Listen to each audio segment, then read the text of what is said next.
man maa ngi tudd Serigne Diouf dëkk Ñaaxar juddoo Ñaaxar magee Ñaaxar nekk tey directeur des opérations bu agence nationale de la couverture maladie universelle. Bon, par rapport à mon parcours nag comme j'ai dit Ñaaxar laa juddoo fii laa jànge fii laa màggee donc maa ngi jàng école primaire Amadou Barrow Diouf. bu ma amee sama entrée en sixième également maa ngi jàngee CM Ñaaxar pare def benn année rek au niveau de lycée Coumba Ndoffène avant may transféré Saint-Louis dem lycée Charles de Gaulle foofu la amee baccalauréat série D après dem université bu ma demee université également j'ai fait la faculté des sciences avant d'aller à l'école normale supérieure d'enseignement technique et professionnel. À l'époque ñu ngi ko boole woon ak ENSUT mu nekkoon école supérieure polytechnique ma nekk fa élève professeur génn après 4 ans de formation comme professeur d'économie sociale et familiale. jàngale bi nag yàgguma ci parce que 2 ans rek laa def au niveau de Kaolack après 2 ans Dakar def concours économie de la santé MBA économie de la santé au niveau du CESAC Centre africain d'études supérieures en gestion. bu ma paree ensuite ma rejoindre le ministère de la santé. bu ñu créer agence couverture maladie universelle bi nga xam ne wax dëgg yàlla liggéey naa ci bëri ci projet texte yi koy mettre en place ak yeneen agence boobu nekkoon tutelle ministère de la santé et de l'action sociale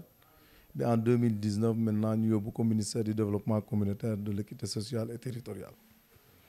Globalement loolu mooy sama parcours mais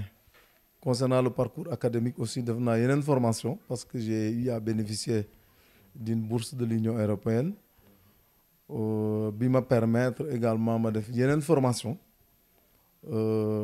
parce que je suis spécialiste aussi en technologie de l'information de la communication appliquée à l'éducation. amaat naa beneen diplôme aussi en sciences de l'éducation ak sciences de l'information et de la communication. Ce parcours m'a permis au moins d'avoir 3 autres masters au niveau international. Donc ak yeneen formation en santé publique yoo xam ne peut-être dina métti fii pour ñu expliquer lépp quoi. Bon sama diggante ak Ñaaxar c'est une longue histoire qui est tout à fait naturelle parce que nee naa la fii laa juddoo fii laa màgge samay waajur fii lañ juddoo fii lañ màgge lépp lu may def également Ñaaxar laa koy def parce que ñoom laa yéene lu bëri. Aujourd'hui tout mon souhait c'est de voir Ñaaxar émerger. Looloo tax depuis lors bu ñu commencé yëngatu ci politique yàgg na trop bu ma nekkee xale la waaye en réalité je me suis réellement engagé à partir de 2018 bu ma créé sama mouvement bu ñu tuddee mouvement pour l'émergence et le développement de Ñaaxar ma andi ci ay góor yoo xam ne wax dëgg yàlla def nañ ay activités yu bëri au profit des populations de Ñaaxar parce que lu ñu yitaloon mooy boo juddoo ci dëkk màggee fa jànge fa nga juddoo fii màggee fi également ci période yoo xam ne c'est pas évident mënoon nga peut-être bi ngay jàng naam mënoon nga romb nit mu may la xaalis nga jënd bic wala mu nga jënd ay daal donc boo demee ba atteindre yenn yi nga am tuuti teraanga da nga war a ñib si bokk ak ñoom teraanga boobu. looloo tax vraiment ñu ñëwaat au niveau du terroir di créer un cadre qui nous permet vraiment de contribuer largement au développement de la localité. bu ñu demee maintenant ba élection locale jub ñu ne ñu décider ci base de consensus bien sûr du man kese ñu ma àndal aussi décider ne dañuy dem élection locale. ma profité rek ne élection locale par la force ay doomu Ñaaxar ñoo fay jongante c'est clair parce que doomu Thiès du jógee Thiès naan day nekk maire de Niakhar ay doomu Niakhar ñoo mën a candidater woon ne bëgg nañ nekk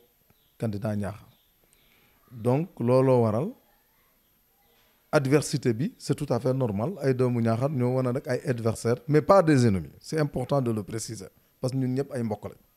candidat bu ci nekk am na loo xam ne seq nañ ko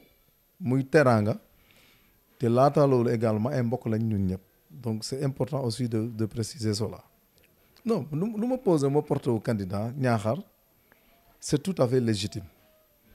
parce que fii laa juddoo màggo fi dem ba am tuuti teraanga am également xam-xam boo xam ne mën na ma permettre ma yori mairie Niakhar nekk ma fi nag di xas ay nit naan lii mu def baaxul ainsi de suite je suis pas dans ça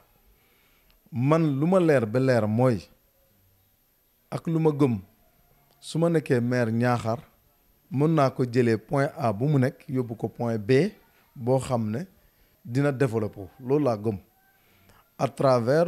programme boo xam ne dinaa ko partager ak Niakhar waay le moment venu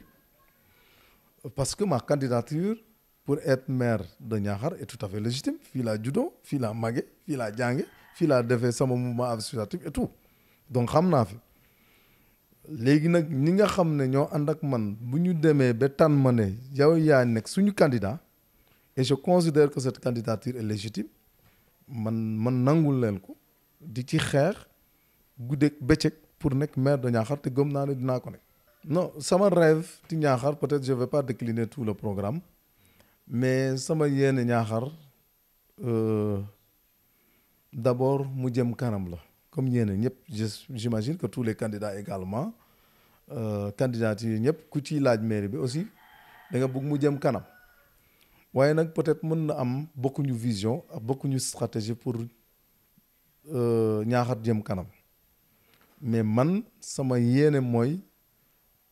Niakhar développer dans tous les domaines te loolu décliné nañ ko ci benn programme boo xam ne on va le partager avec les Niakhar wala moment venu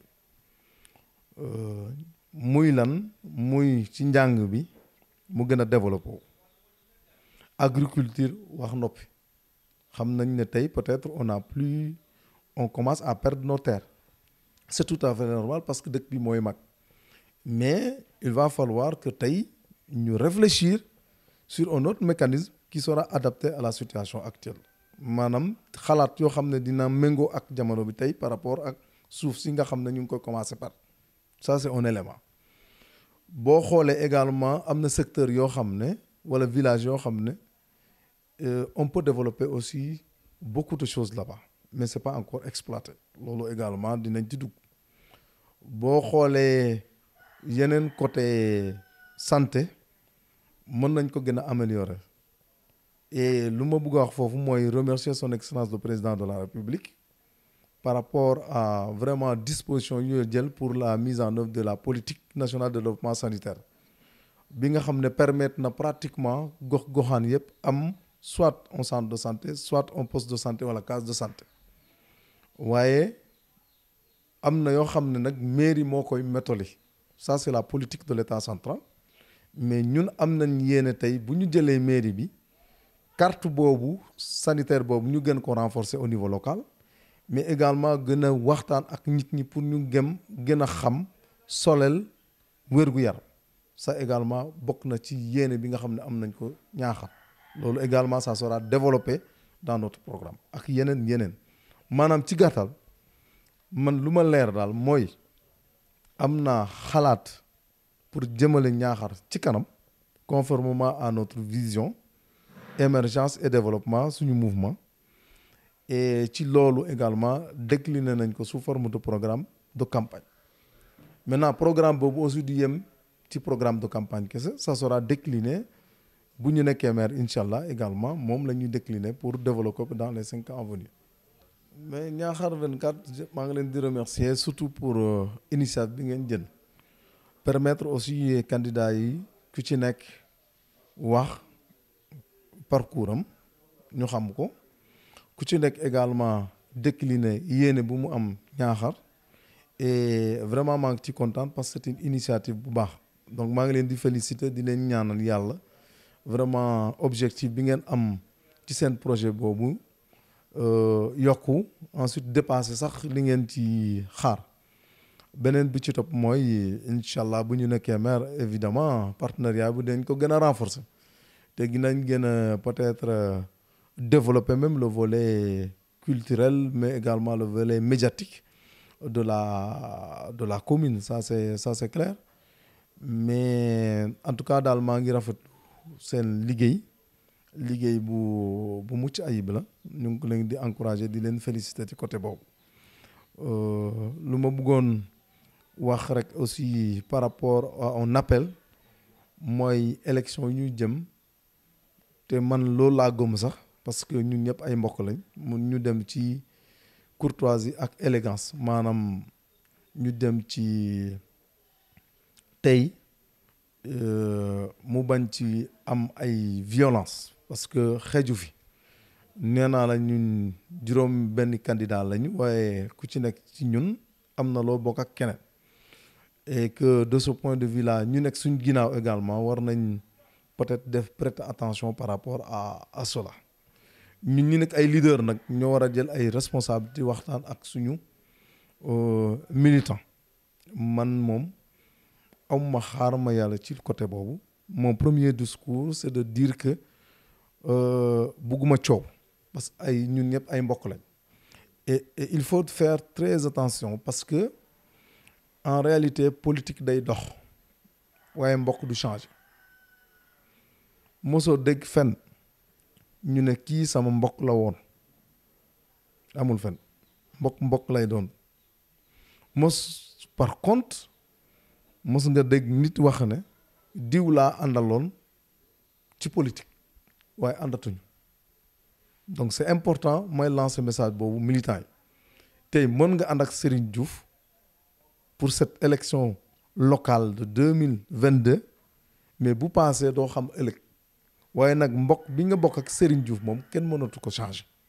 ça c'est extrêmement important également que le militant que le leader ñun ñëpp ñu xam ko parce que élection locale par la force ce sont des fils de Niakhar qui seront des adversaires mais ils ne seront jamais des ennemis ça également bëggoon naa ko lancer gars yi xam ko noonu programme bi c'est important et je considère que également lu ma leen di suggérer la aussi il faut rencontrer tous les candidats ku ci nekk présenté wu population bi xam ko parce que mën nañ xamante ni mais peut-être am na militants yi wala ñeneen ñoo xam ne duñ xam réellement qui est Serigne Diouf ay jaar-jaaram ak ainsi de suite c'est important beneen suggestion bu ma leen bëggoon defal également mooy bu ñu duggee ci biir campagne bi ku nekk dina décliner son programme da ngeen war a jaaraat ci 6 candidats yi ñu discuter programme c'est important man dama la cofal tuuti rek ci programme bi ak orientation yi mais lépp lu ci nekk ci benn axe bu nekk stratégique bu nekk am na lu ñu fa xalaat il serait important également au cours de la campagne nga ñëwaat ñu discuter waat ci loolu nga dem également ci beneen candidat nga discuter ci loolu parce que discutons programme discutons bilan pour le maire sortant parce que peut-être bilan mooy son programme il a sûrement des perspectives mais lu ñu gëm mooy du ñu xas bilan jàmbur waaye nag am nañ programme boo xam ne sur la base de ce qui est fait on est convaincu que quand on prend la mairie te incha allah dinañ ko jël buñ ko jëlee Niakhar gën a jëm kanam. Rendez-vous sur Niakhar 24 dans la campagne électorale pour les locales du 23 janvier 2022. émission yi dañ ko war a continuer avec les leaders avec donc les coalitions de partis muy coalition bu ñu yoree coalition defar sa gox ak yeneen coalition pour que les gens discutent de programme. Moi, je voudrais renouveler toute ma disponibilité à y participer, mais également à vous encourager à développer ce partenariat également avec les autres candidats pour que ñu ñëw décliner seen programme loolu am na solo.